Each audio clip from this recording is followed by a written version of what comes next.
and will continue to be so in the coming years, and that is to drive sustainable and inclusive growth of the economy and promote, of course, high quality of life for all.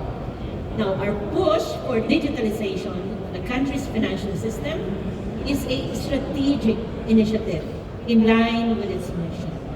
And we envision a vibrant, inclusive, and sustainable digital economy where all Filipinos have universal, democratized access to a wide range of efficient and responsive financial services. And so to achieve this goal, we have consistently remained technology agnostic, and we do not impose the adoption of specific innovations or technologies. And so financial institutions and fintechs are given the freedom to choose the platforms and tools that best suit their needs.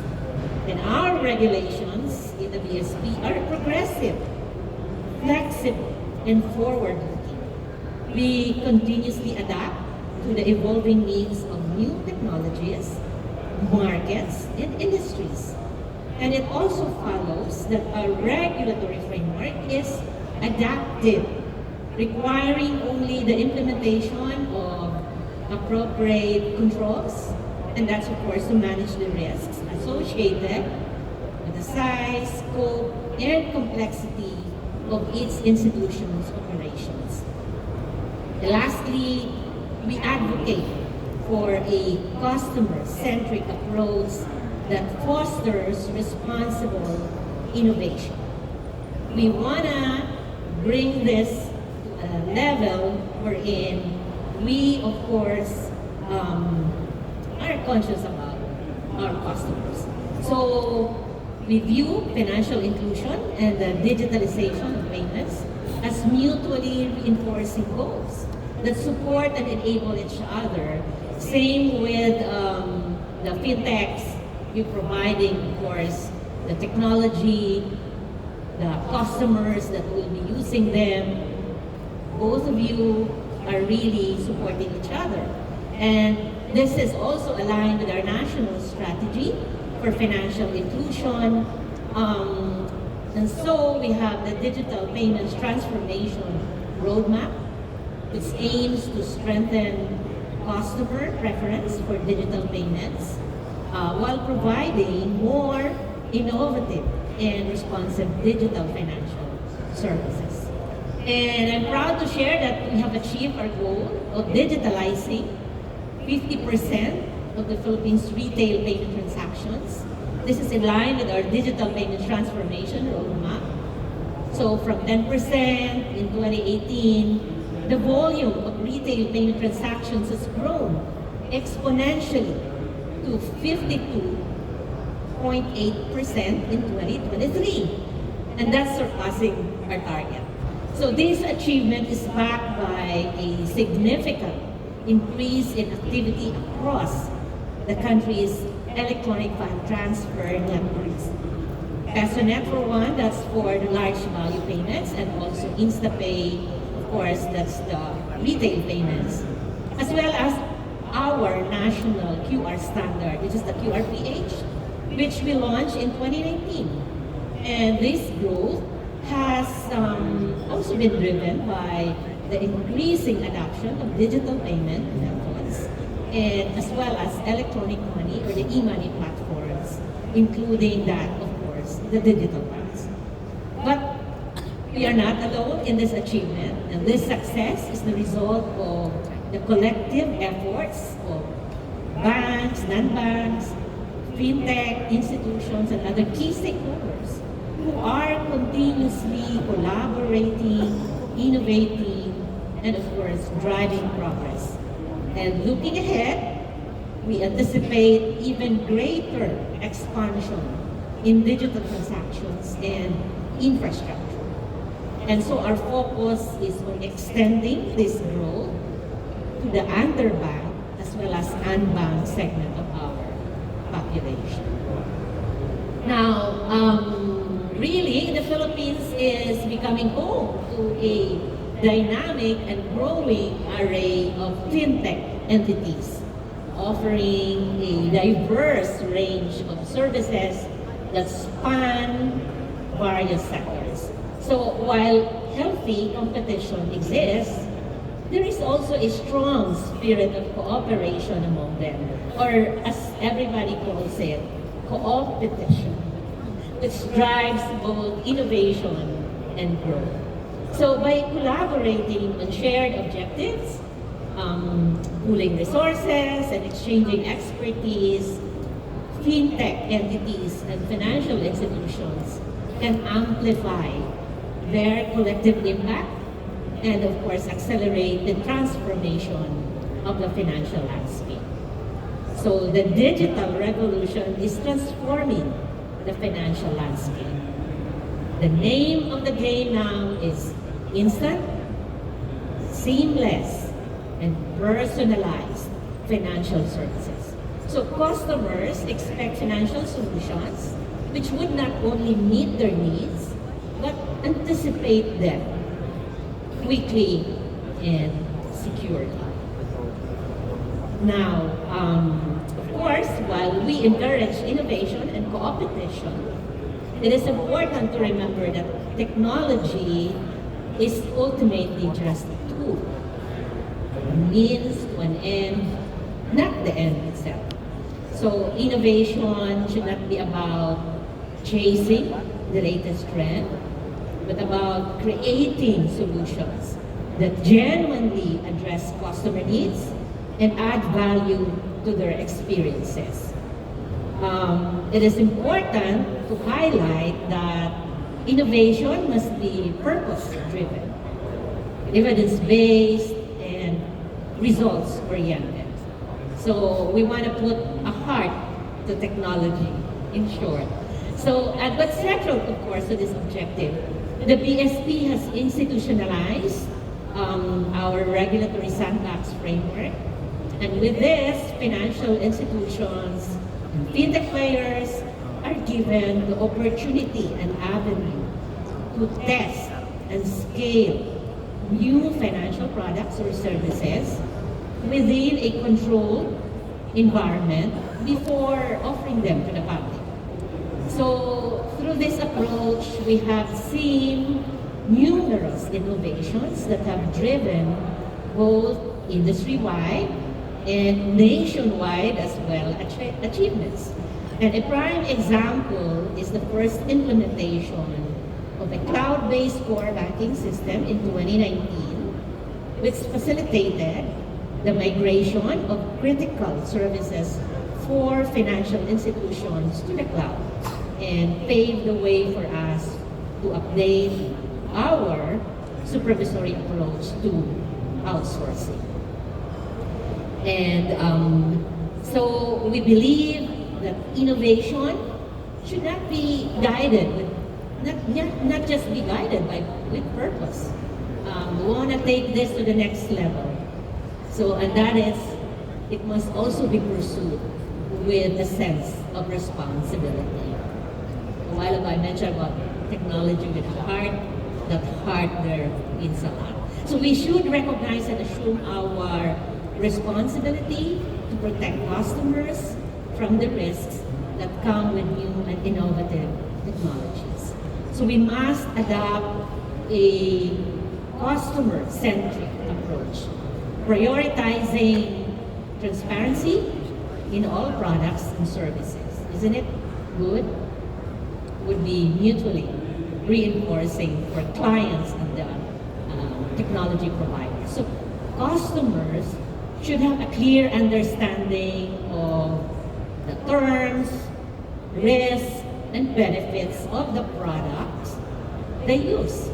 So, and additionally, we should implement programs that educate customers about financial products, about technologies, and including the risks. That's empowering them to make informed decisions that align, of course, with their own goals. And so financial institutions and fintech companies must ensure compliance with critical and relevant regulations, and to also stay updated with the evolving laws in the financial sector. Later on, I'll be mentioning about the particular laws. So they should implement robust risk management and internal control systems, continuously assessing risks and ensuring that controls are proportionate to the size, complexity, and operations of the institution. And so this approach to innovation is what guides the BSP's regulations, our supervisory and surveillance activities, the tools that we use, every process that we implement, and every initiative that we pursue. So we anticipate that banking will always be dynamic and ever-changing. Therefore, our goal is to make sure that our financial system is resilient to the continuously evolving risks, at the same time responsive to the ever-changing needs of consumers. And so in the coming years, we expect continued growth in digital banking across Asia, along with a rise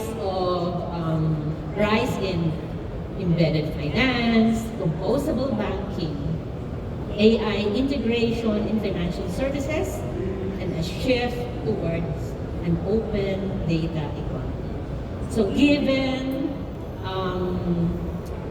I think we need to, if I just would like to go back to the previous slide, there is this portion there on the financial service cyber resilience plan, because our lives are really interconnected nowadays with digital platforms. So cybersecurity is really also, robust cybersecurity measures are really essential. Now, in addition to the one I mentioned about the Financial Services Cyber Resilience Plan, the BSP is now embarking as well on soft binding regulations on the AI usage. So we recently actually conducted a thematic review on artificial intelligence and machine learning practices among our supervised institutions.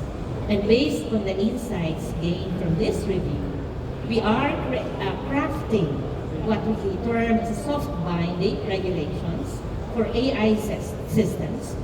That's to address AI-specific risks and promote the responsible use of AI. Now, our goal is to guide our supervised institutions, the fintechs, and the tech providers in integrating AI and ML effectively and responsibly into their services. Now, the letter B stands for borderless payments. So we are working on developing interlinkages between and among ASEAN payment systems to facilitate faster, cheaper, seamless cross-border payments. The Philippines is one of the participants of the Project Nexus of the BIS. And we also have interoperability arrangements. We're working on that between various regional payment systems, including that of the Eurosystem's target instant payment settlements, the TIPS. Of course, Malaysia's real-time retail payments platform, or the RPP, and of course, Singapore's fast and secure transfers.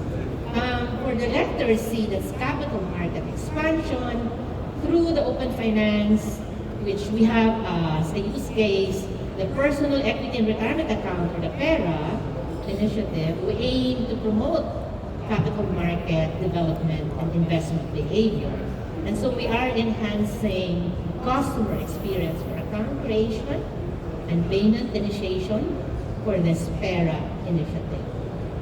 This is the Philippines' voluntary retirement savings program, and by leveraging technology enabled by the open finance.